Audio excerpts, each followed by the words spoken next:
Okay.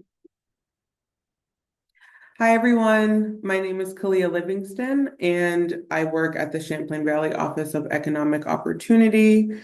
My role is the Fair Housing Project Education and Outreach Coordinator. Thank you so much for joining our last Fair Housing Friday webinar series. We've been doing this series for a couple of years. And joining me today is Jess Hyman, our Associate Director of CVO's statewide housing advocacy programs, who will be moderating the chat. And we also have two very special guests joining today as well. One is Julie Curtin, the Director of Home Ownership from the Champlain Housing Trust. And we also have Ana Mejia, Homeownership Specialist from Windham and Windsor Housing Trust. Both guests will be here explaining their roles and responsibilities at their organization and discuss homeownership programs available to their communities. We will also examine the importance of these programs and how they address the harms that were created by housing segregation. Thank you all for joining us today. I really appreciate your attendance. And please note to keep your microphones muted throughout the interview. And we will be having a time for questions during the last 15 minutes of the webinar. Jess will answer any clarifying questions in the chat, or we can save them for the end if it's a question that you would like to ask directly to our guests. If you prefer that Jess ask a question for you, you can send Jess a message privately in the chat and she can ask that question during that period. Please note that this webinar will be recorded and it will be available on our Fair Housing Month website, which is fairhousingmonthvt.org. We'll do our best to make sure the dialogue is accessible to all audiences, but please feel free to send any questions or needed clarification in the chat. Before we hear from our guests, I would like to share some information about the Fair Housing Act and the work that the Fair Housing Project does at CVOEO. The Fair Housing Act was enacted on April 11th in 1968 to address discrimination in housing, giving people a right to rent, buy, and finance housing free of discrimination to create an equal opportunity and housing choice for all. There are 7 federally protected classes that each state must enforce, making it unlawful to discriminate against people in housing based on race, skin color, religion, national origin, sex and sexual harassment, familial status, and disability. States can also elect additional protected classes. Vermont acknowledges 5 additional protected classes, which include marital status, age, sexual orientation, gender identity, people in receipt of public assistance, and victims and survivors of abuse. People with membership in these classes have additional protections to support their right to have peaceful enjoyment of their homes. The Fair Housing Project is part of CVOEO's statewide housing advocacy programs, and we offer fair housing trainings to all interested community members, provide educational materials and workshops. We also do one-on-one fair housing consultations with anyone who may be experiencing illegal housing discrimination, or anyone who needs support or wants more knowledge about the Fair Housing Act, those protections, or illegal housing discrimination. Before we hand it over to our guests, I just want to acknowledge our Fair Housing Month sponsors and partners for Fair Housing Month 2025.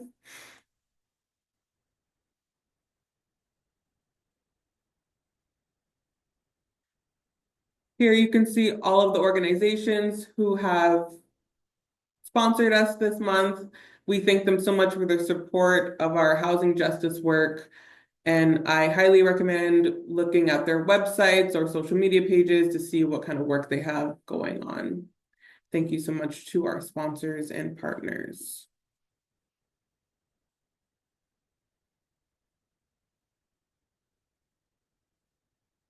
All right. Now it's time to hear from our guests. So I will start with Julie Curtin from the Champlain Housing Trust. Hi, Julie. Can you briefly describe what Champlain Housing Trust is and how a housing trust generally supports homeownership? Sure. Thanks, Kalia, and hello, everyone. It's great to be here. I would be happy to talk about Champlain Housing Trust, and I'm also really proud to see our logo on the list of sponsors for Fair Housing Month. It's really important to support this for our community. So thank you, CVOEO, for making this education, highlighting it this month and all year long. So we really appreciate our partnership with you. Champlain Housing Trust is a community land trust. We were founded in 1984, and we generally serve Northwest Vermont, which consists of Grand Isle, Franklin, and Chittenden counties. We provide, our mission is to provide permanently affordable housing and assets for all members of the community. And we do this by offering housing along a whole continuum of options, as well as we've supported community buildings like Feeding Chittenden and the Old North End Community Center in Burlington, which is a convening place for all sorts of community groups and other similar type projects. But for our housing, we have housing to meet the needs of people who are unsheltered. We have rental housing, and we have limited equity housing co-ops on through our shared equity homeownership program, where we provide opportunities opportunities for community members to become homeowners through our program. And lastly, we also provide housing, counseling, and education for people buying homes on the open market. So we really are an organization committed to making sure that our community has a place for everyone to feel included, a place for everyone to feel they belong, and a place for everyone to have a home. In my role as the Director of Homeownership, I oversee our homeownership programs, and those consist of three main pillars. One is our home education and counseling programming, and I'd love to talk more about that. We also have some lending programs, one which is specifically for people who identify as Black, Indigenous, or people of color buying our shared equity homes. And then our real signature program is our shared equity program. We're known across the country and even abroad for being one of the first community land trusts to make sure that there is land that is community controlled, and that land and the housing that's on it will always be available for people at an affordable price. And so I'd love to talk more about that too. So Kalia, you let me know kind of if you want me to pause there. That's a general overview of Champlain Housing Trust, and I can dive deeper in any of those areas that you'd like to hear more about. Awesome. Yeah. Thank you so much, Julie. I will ask you some more questions about some of those services. I think it would be really helpful for people to know some more details and information about what some of those workshops and educational opportunities are available, as well as funding. But I'd also like to hear from Ana. Ana, can you briefly describe your role at Windham and Windsor Housing Trust? Hi, everyone. I am a homeownership specialist with Windham and Windsor Housing Trust that services both those counties, Windham and Windsor, which is in southeastern Vermont. As a homeownership specialist, I'm the one that does the one-on-one home buyer counseling component. So we offer the education component, which is a course that you would either take live. We offer a hybrid option so people can participate that in the room down in our Brattleboro office, or via Zoom, they could join in. It's an 8-hour course, so it's pretty time intensive, but we also offer a self-paced online version. So we have people start off with the education and then they meet with me or my counterpart, Kayla. She was actually my home ownership counselor when I was buying my home. And that's in the counseling component. That's where we help people figure out well, we get an understanding of what their home buying goal is. And we help them chart out what their next steps are, talk about financing options, down payment assistance, my favorite topic. And we also can provide things like doing a credit pull for them, and really focusing on what's an affordable mortgage payment for them. So those are more housing or homeownership education and counseling services. But similarly, we also offer a shared equity down payment assistance program and a home repair program for homeowners. So we really like to say like we're full service, we don't just stop at like trying to get you into home ownership, but for those who finally become homeowners, if they need funds for a needed health or safety repair, we'll provide them with low interest rate loans to finance those repairs. Great. And do you want to dive in a little bit about the down payment assistance service that you have? Yeah, through our shared equity program.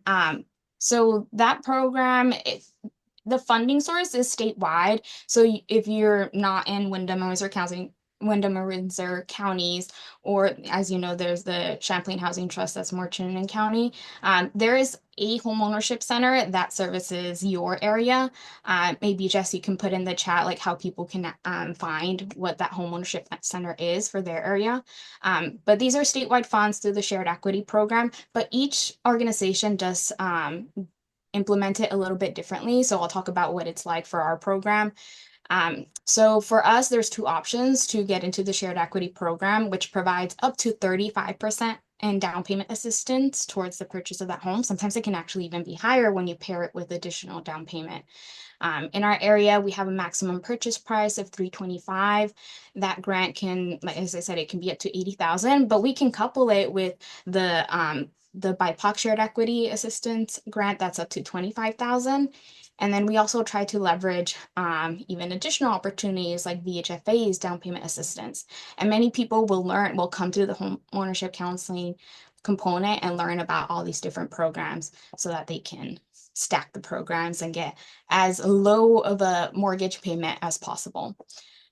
There are income limits in order to qualify for the shared equity program. As I mentioned, there's also purchase price limits.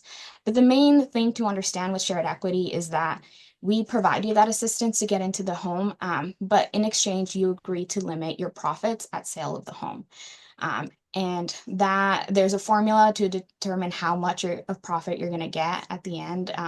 It's 25% of any appreciated equity. Now, it might seem like that's a really bad deal. I get to keep 25%, the housing trust keeps 75%, but that's not exactly how it works. We don't keep it, the equity stays with the home so that we can sell the home at a lower price to the next home buyer so it maintains affordable. Great. Thank you so much for sharing that information. Julie, can you explain a little bit more about the services that you provide and maybe touch on how the down payment assistance program is implemented through Champlain Housing Trust? Yeah, no, happy to. And Anna gave a great description. So I'll just build off of that because our shared equity program, which is our key down payment assistance program, is very similar with a little difference in that in our area, we have a portfolio of 683 homes in the program that people who want to buy a shared equity home will be either buying one of those homes or buying a home that we have built new and are bringing into the program. Compared to some other areas of the state, people can shop around on the market, find a home at that, as long as it's under that max price, and bring money to make that home affordable. So just a slight distinction between the programs. We have, because we are reinvesting that appreciation in homes, we have some homes where the down payment of assistance is quite significant, where the home might sell in the open market for over $400,000, but we're selling it for under $200,000. So you can imagine that coming up with $200,000 in down payment assistance for low and moderate income households can be prohibitive. So really, we're removing that barrier from the home buying process to the point that when somebody comes to purchase one of our homes, they are just financing that purchase price. You actually do not need your own down payment in order to buy the home. In addition, we also offer that BIPOC specific down payment assistance of $25,000. Anna mentioned it because it is available statewide through Champlain Housing Trust, where the shared equity home buyer who identifies as Black, Indigenous, or as a person of color is eligible to receive an additional $25,000. So if the shared equity home at the affordable price is $200,000, they get another $25,000 so that they can use the funds for closing costs, or if they use it all to write down the cost of the house, they can borrow less money, say $175,000.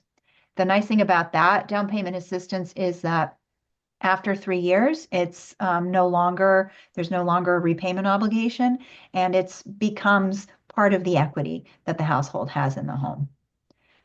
So we're really proud of that program as a way to bridge the racial homeownership gap in Vermont. Vermont has some of the lowest homeownership rates among groups of color. Our homeownership rates among white households is on par with national numbers over 70%. But for households of other racial groups, homeownership rates are as low as 21% for people who identify as Black or African Americans. So our ability to offer this special loan product to those racial groups that have such low homeownership rates is really based on the idea that we're trying to really bridge that gap that's been created by many decades of being excluded from the housing market for those groups. Um, we are able to do that through a federal law called the Equal Credit Opportunity Act, which allows us to be specific in that way. Great. Yeah.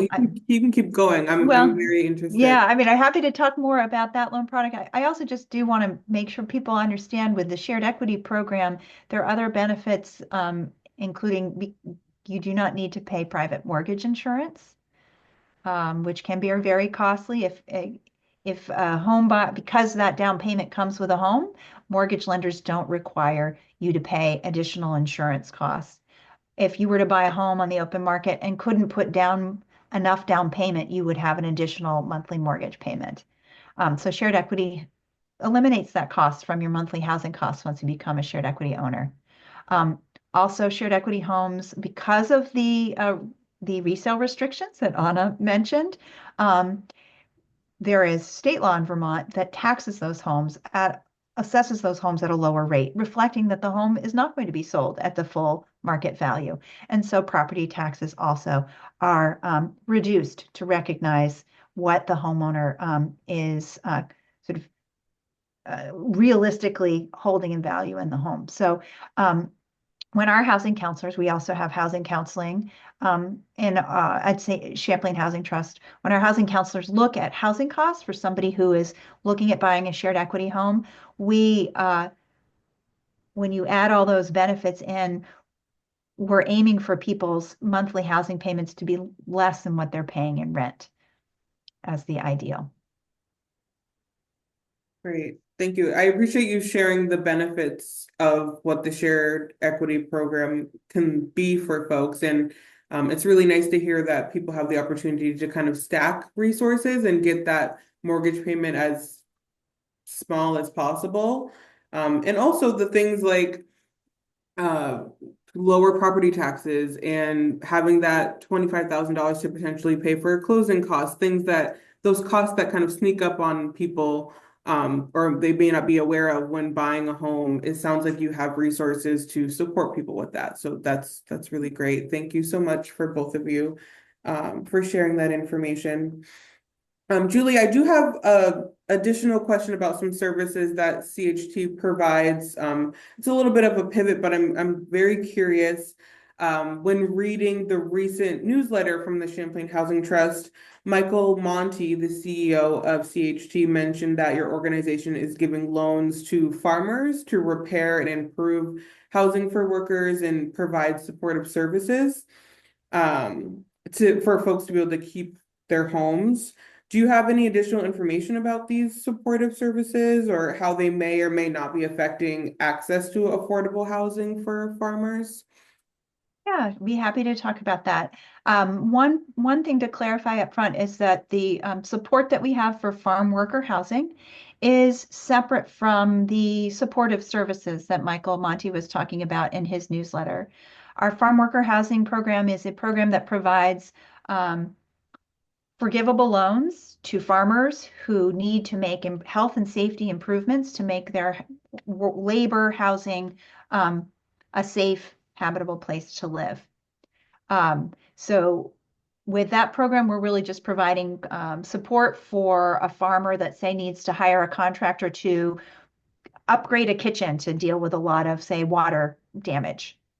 What Michael was talking about in his newsletter about supportive services largely focuses on our rental portfolio. We have over 2,600 apartments throughout our service area that house many renters and community members. And we have a team of around 25 professionals who are our resident service coordinators who support people living in our housing, in our rental housing, and specifically with the needs that come up from time to time. It might be somebody struggling with rent, and they can connect them with CVOEO's resources to support payment of rent.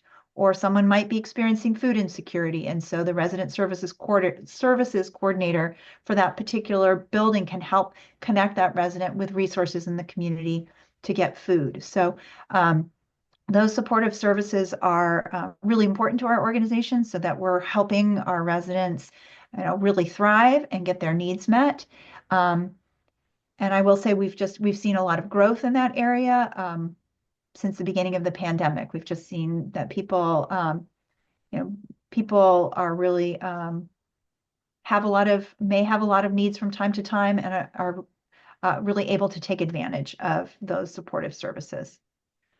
If I may, in the homeownership context, we also have housing counselors who are trained to support homeowners. Sometimes homeowners have trouble paying their bills too, and want to work with a certified housing counselor to look at budgeting or to know their rights or how they can successfully reach out to their mortgage lender to work out a plan to get back on track for making their payments.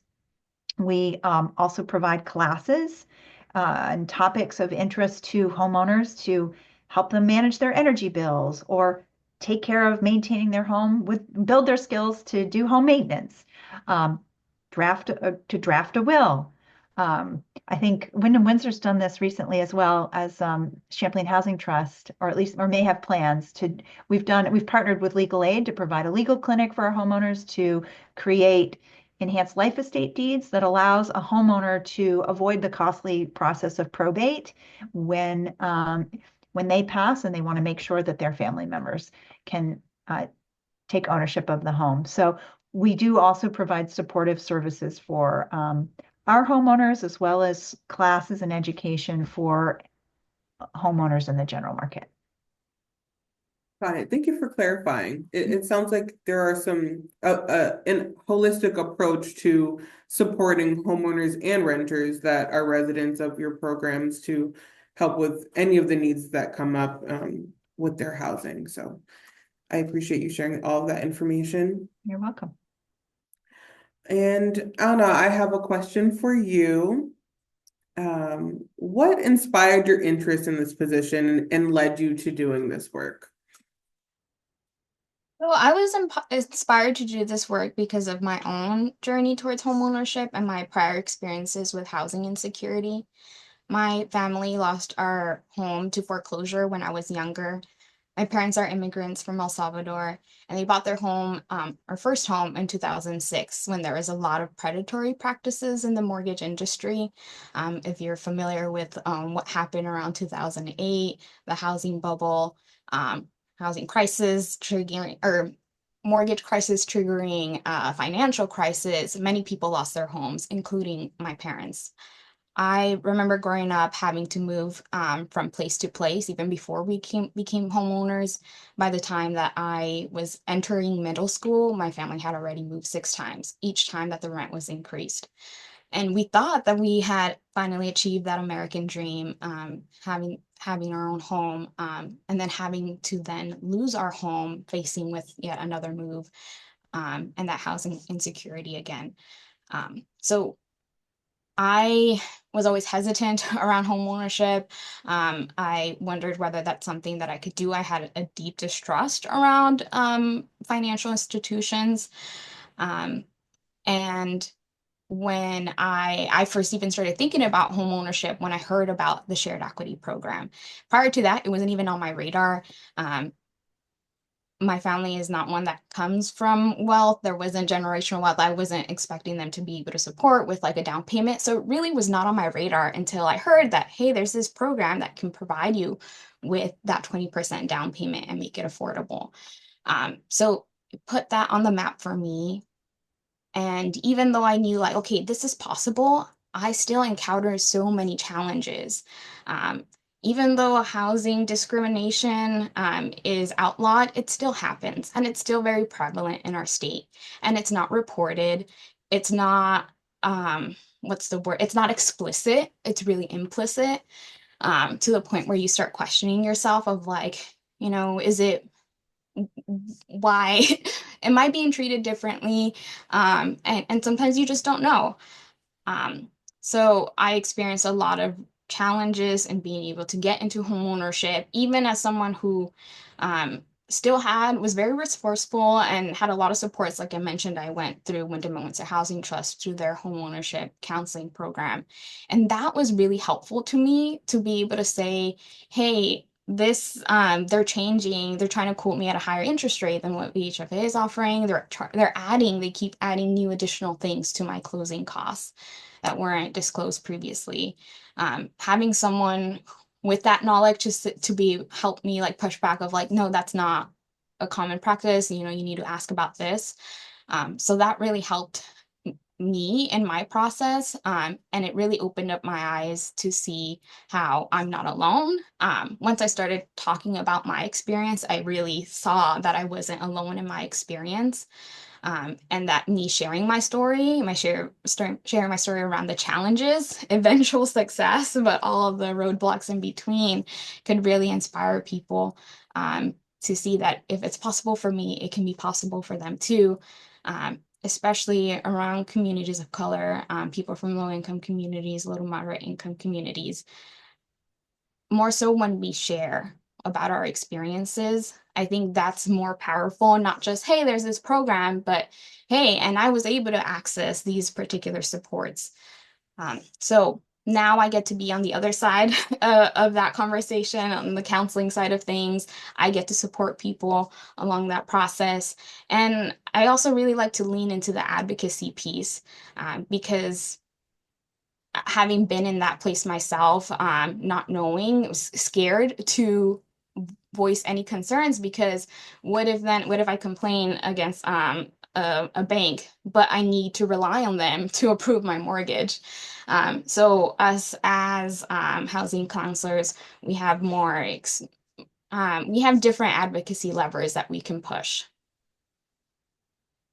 Great. Thank you so much for sharing your story and your testimony for how these services have helped you in your particular situation and naming some of those insidious or implicit acts of housing discrimination that can come up, especially when pursuing homeownership.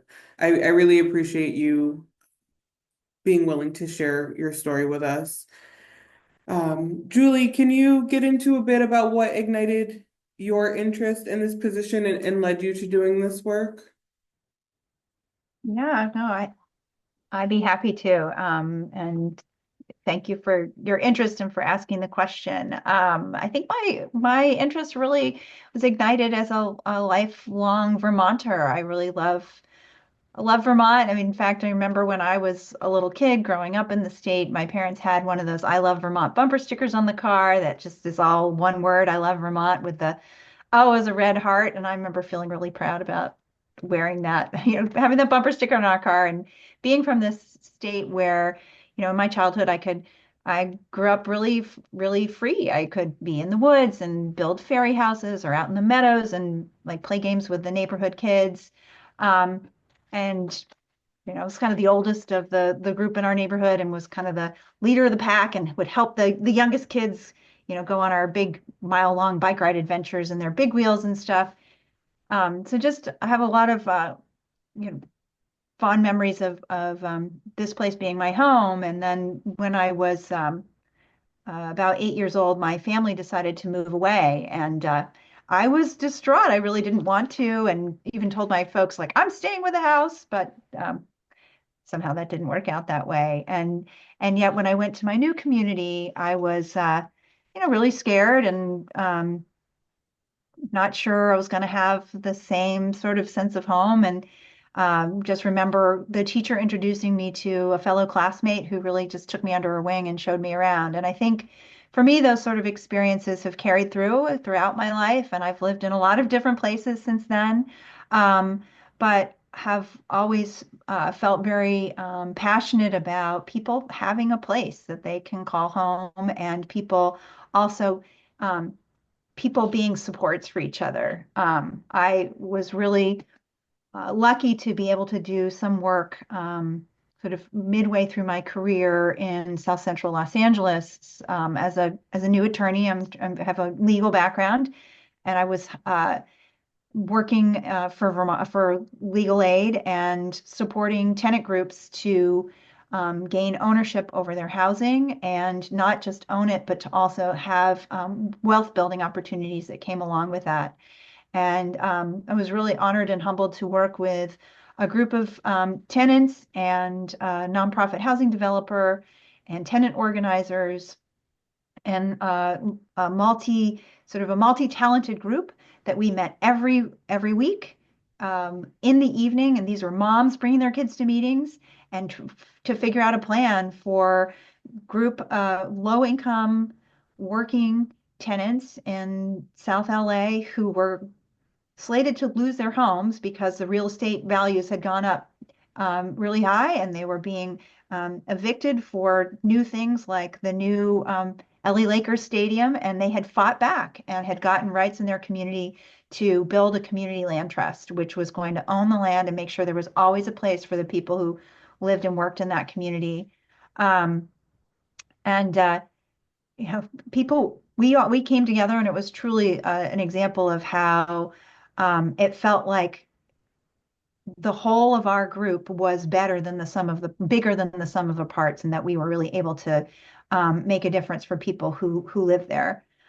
That's when I first learned about Champlain Housing Trust, because we were in Los Angeles emulating the model that Champlain Housing Trust used as a community land trust. So fast forward a couple decades, the opportunity to be the homeownership director at Champlain Housing Trust, and to really live this model that makes sure there will always be a place for everyone to buy a home in our community, no matter how expensive it becomes to live here, and that this community really has the vision for being inclusive, is something that I just feel really lucky to get to work with every day.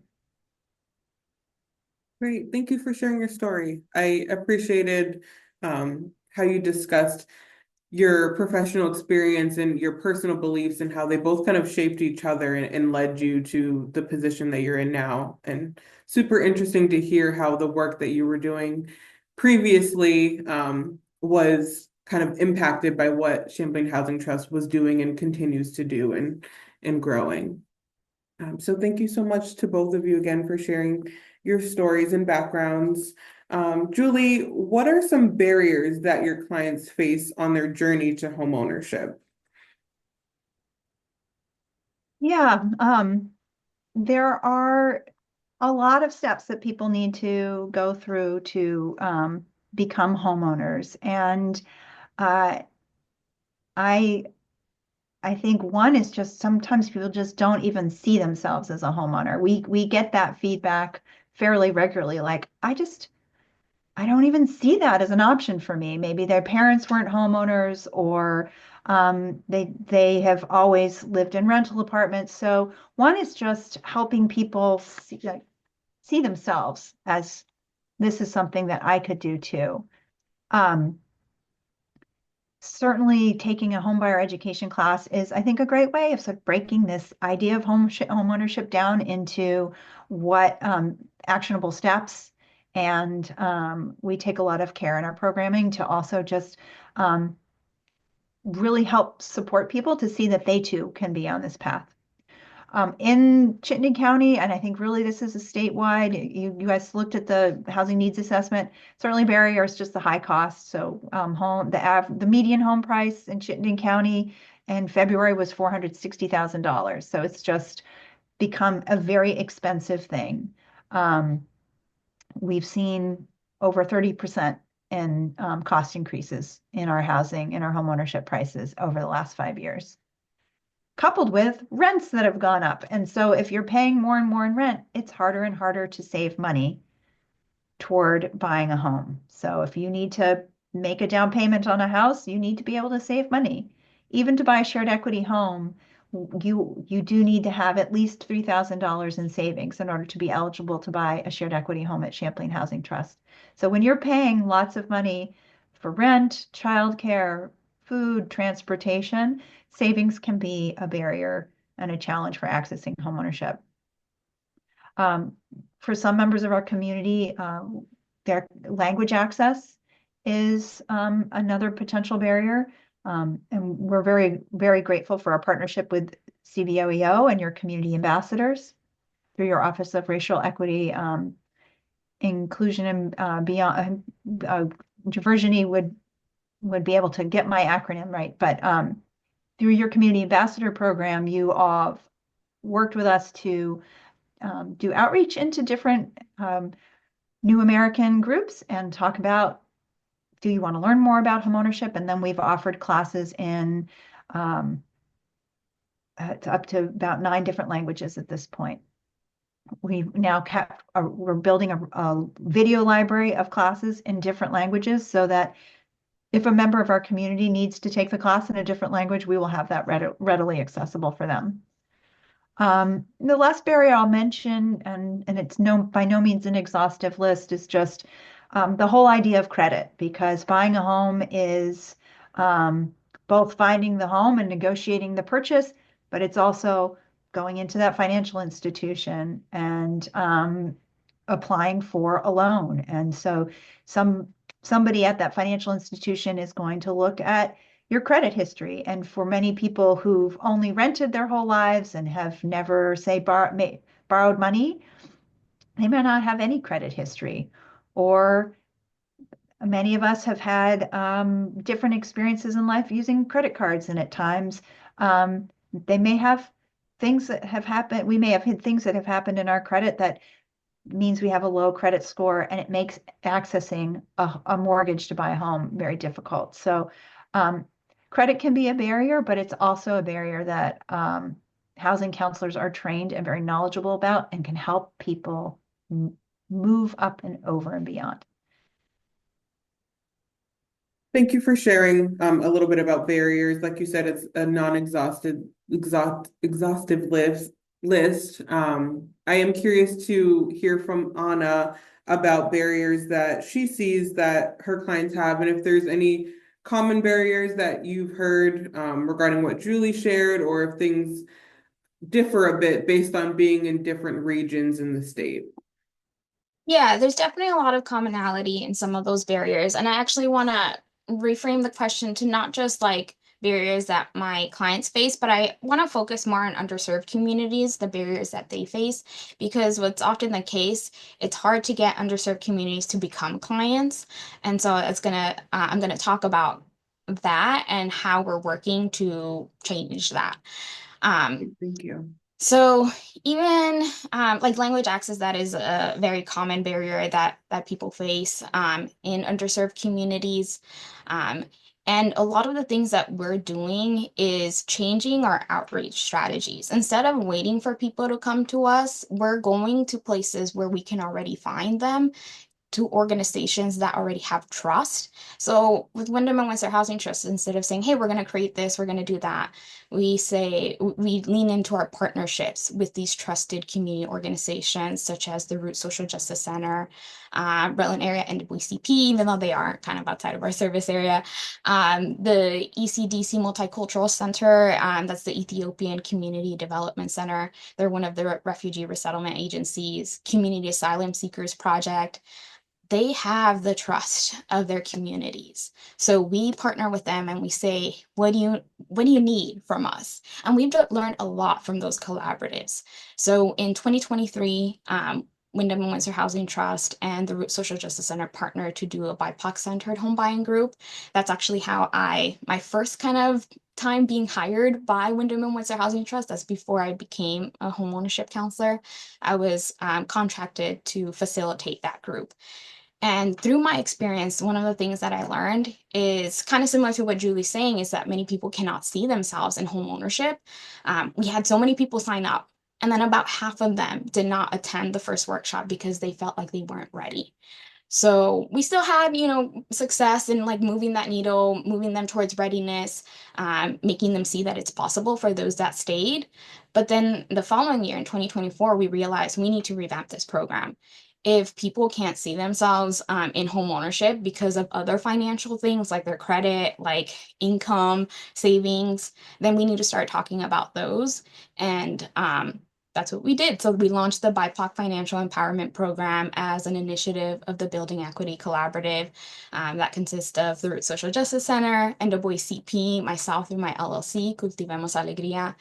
We designed the curriculum to be very trauma informed, culturally relevant, not just saying, here's how you budget, here's how you use a credit card, but really helping people understand how a lot of these things, these systemic barriers, it's not a personal barrier, it's not a personal shortcoming. If you're struggling with credit, if you're struggling with budgeting, these are systemic things. There's historic disinvestments in our communities. There's predatory practices that keep people down. There's wage inequality. So by being able to address the issues that are preventing people to feel like home ownership is not possible for them, we start getting them thinking more confident of like, okay, I can do this. So that's one of the things that we're doing with the BIPOC Financial Empowerment Program. We have workshops around money mindset. There's so much financial trauma. Like I said, there's also that distrust towards financial institutions that prevents people from even wanting to build credit, open up a credit card.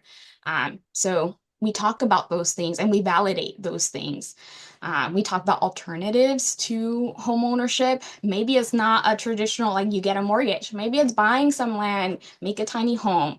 We're partnering with Liberation Ecosystem to do a webinar actually like next week for Liberation Ecosystem members around those alternative paths to home ownership.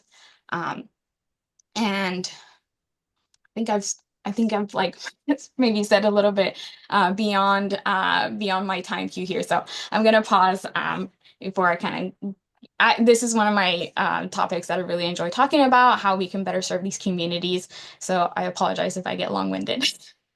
No worries. Thank you so much for sharing information about, first of all, meeting people where they're at and how that is a priority of the work that you're doing with the Housing Trust as well as the BIPOC Financial Empowerment Program. And I really like how you reframe things and help people on an individual basis, but also reminding them of the systemic impact of how they could have be feeling that way or end up in that situation or the things the experiences that they're having. So I really appreciate you sharing all that information. And I do want to pass it over to the audience. So I will ask just a couple more questions, maybe just one to both of you. And Ana, you did touch on how you make homeownership more equitably accessible to BIPOC folks and address some of the racial disparities in homeownership. Is there anything else that you want to include? Yeah, and thank you so much just for putting some of these links in the chat. So I want to address some of these resources, put some context on that. So you'll see a link to sign up for one of the home buyer education classes. We're also doing an info session around the shared equity program. I didn't get a lot of time to like really go into the nitty-gritty details about that. So if you're curious about that, then please register for that webinar that's going to be next Thursday at noon. I also really want to highlight it too. to the point around meeting people where they're at, identifying those trusted sources of information in underserved communities. I want to highlight the amazing work that the Richard Kemp Center is doing on their Growing Homes initiative. So please get connected with them. And lastly, one of my favorite down payment assistance programs, I want to highlight the Lift Up Homeownership grant. Now, this is a grant available through the Federal Home Loan Bank of Boston. It is only available through participating lenders. You do already have to be under contract in order to access this grant, but it's up to $50,000 in down payment assistance. You could also use that $50,000 towards closing costs or buying down your interest rate. And this is one of the key ways that we help build generational wealth. We've been talking about shared equity, and I think that's really great in terms of getting people into home ownership. But when we look at not just the home ownership gaps, what's front of mind for me too is the wealth gaps. The way that many people have been able to gain wealth is through home ownership and that increase in values. So I feel like with programs like this, the Lift Up Home Ownership that is available outside of the shared equity program, that really helps move that needle towards generational wealth. There's not a silver bullet when it comes to home ownership, addressing those disparities. So we really need to use every tool in that toolbox, including shared equity, including these down payment assistance programs. And there's a lot more tools out there. So the first step really I would encourage people to take is to reach out to the home ownership centers, reach out to the organizations that are really doing this work in the community. If you're a little bit hesitant to see, well, what is the home ownership center going to do for me? Talk to the Richard Kemp Center, talk to the Root Social Justice Center, pay attention to the work that's happening at the Land Access and Opportunity Board. So that's my closing thoughts. Great, thank you so much, Anna. And Julie, as you mentioned earlier, homeownership is not accessible to everyone hasn't been accessible to everyone throughout America's history. How does your work address the racial disparities in homeownership for BIPOC people? Thank you. I think, just would echo a lot of what Anna has said and maybe reiterate it a little bit. I think we are really trying to address those disparities specifically through the $25,000 additional down payment assistance, which is really boosts equity and helps people build wealth faster in one of our homes. And it also just our homes are often a stepping stones for people to move on to market rate homes. So trying to just lower the level of the stepping stone so more people can get on it. We similarly, I think, really value our community partnerships and embrace and believe in meeting people where they're at. And so we continue to with our residents, many of whom are people of color, make sure we're listening to their needs. We have annual residential surveys asking what do people want to learn about. And so this year we're responding to that by bringing our Basics of Buying Home workshop to community room in one of our largest rent properties.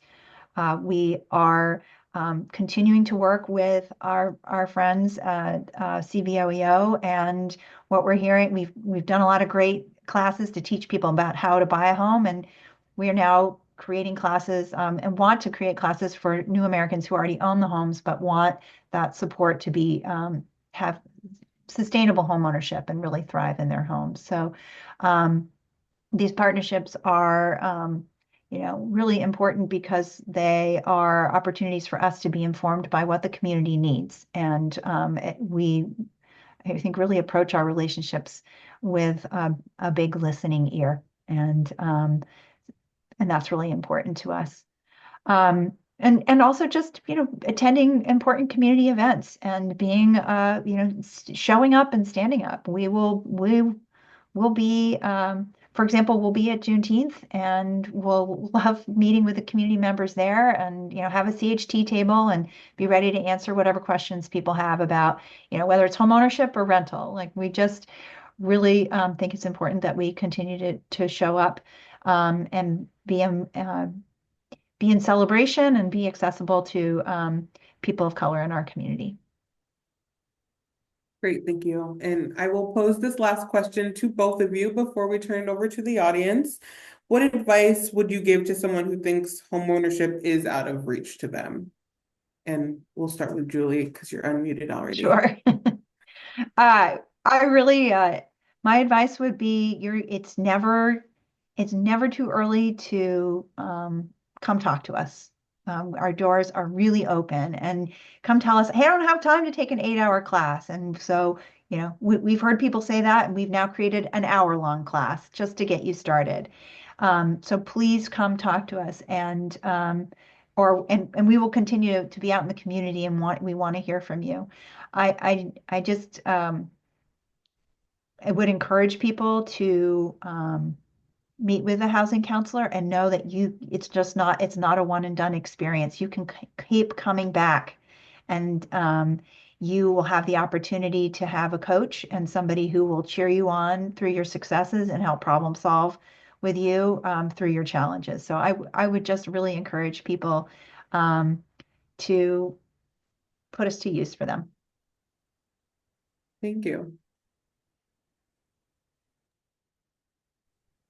I don't have anything I think different to add around that. I would encourage reaching out to the home ownership centers.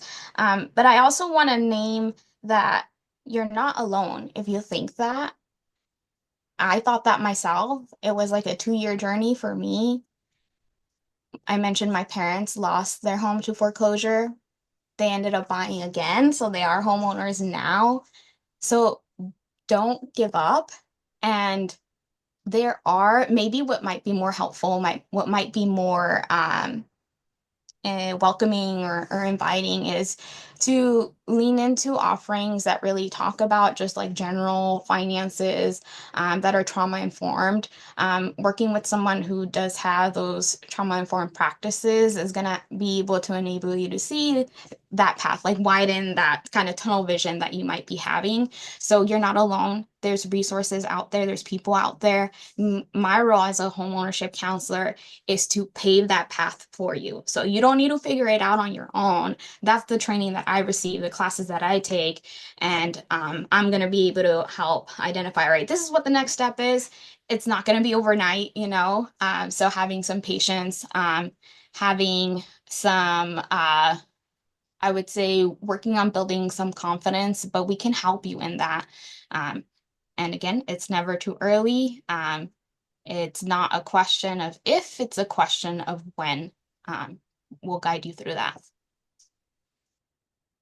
Great. Well, thank you so much to both of you. I really appreciate you taking time to come on this webinar and answer questions and share more information about your stories and the work that you do. I'm going to turn it over to the audience, and folks can answer questions with the hand raising react button, or you can raise your hand, and we'll have about 5 minutes for questions before fully wrapping up.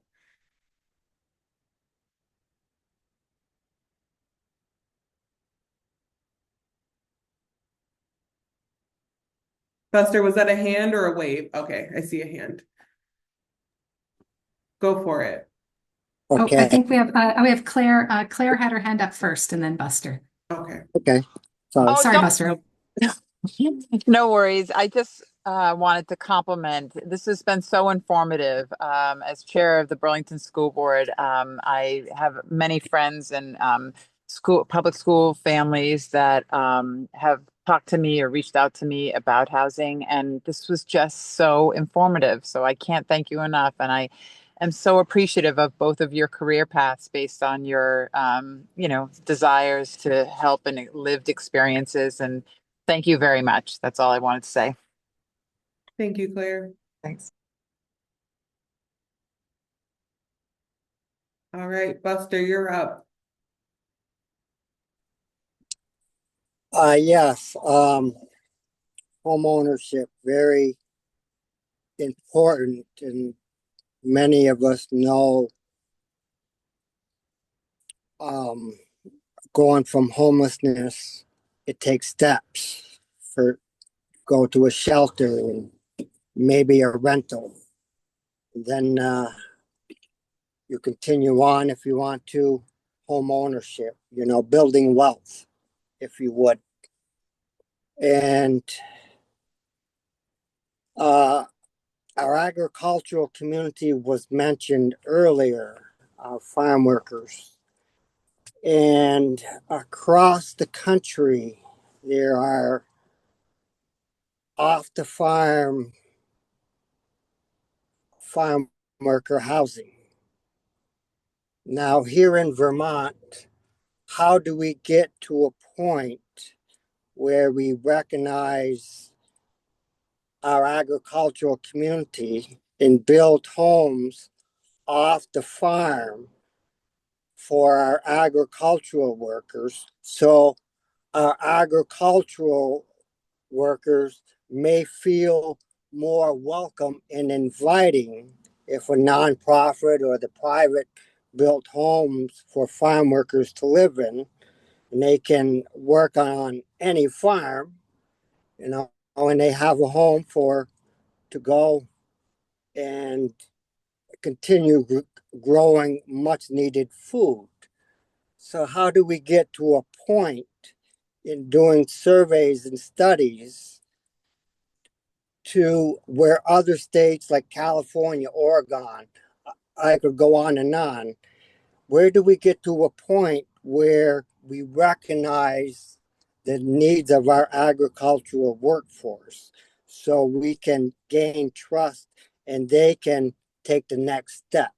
It's like farm worker housing is a missing piece here to grow food and build wealth. Thank you for your question, Buster.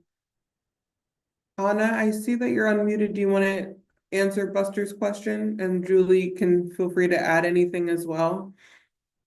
Yeah, I'd be happy to jump in. And I'm not gonna pretend that I'm an expert in this or that I have the solution to everything, so I'll just chip in with my 2 cents. And for me, the answer is twofold. Is one, figuring out how do we increase the accessibility of existing programs, whether that's renting, maybe it's not necessarily home ownership right off the bat, but accessibility. And I don't just mean affordability, but also, like Lester said, making sure that people know that this is available. Maybe it's that the applications, they're not available in different languages. You have to call someone, make an appointment. It's a whole process. And I think that's one of the ways that we start being able to connect people to the available resources, is figuring out what are the barriers. Maybe it's that, yeah, people don't know how to apply. It's intimidating. So figuring out how to make them more accessible to our community members.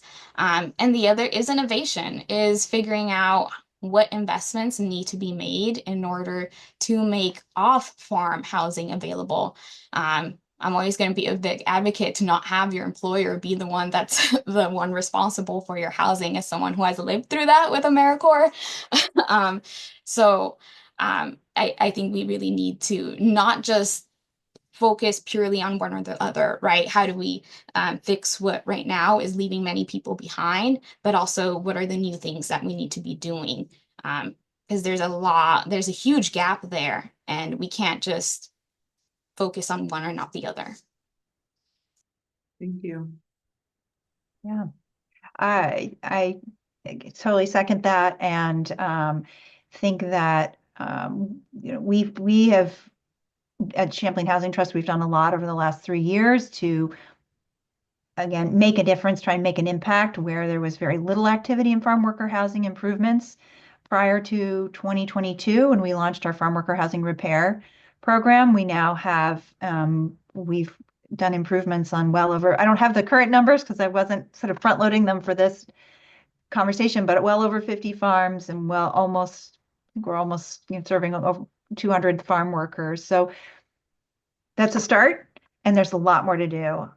We partner with a lot of organizations who support farm workers in that program as well, and just generally, and including partnering with Migrant Justice and the Milkwood Dignity Standards Council, and the Land Access and Opportunity Board, we worked together very closely this fall to submit a grant to the EPA that would significantly expand the support for farm workers in advocating for their rights in housing on farms and having support networks so that they would be in systems like Milk with Dignities, for example, where farmers have standards that they have to meet for housing. That proposal also was going to significantly expand the work that we're doing to create new homes for farm workers. These are brand new, net zero, very like healthy homes. In today, we have not heard a response on our grant application. We certainly are hopeful, but obviously there have been some changes in the landscape supporting that kind of work at a federal level. So we'll work with partners to find other ways to get that funding because we really agree with Anna's comments and Buster's comments that housing for farm worker housing is vitally important. Great. Thank you, Julie. Any last questions for our guests before we wrap things up?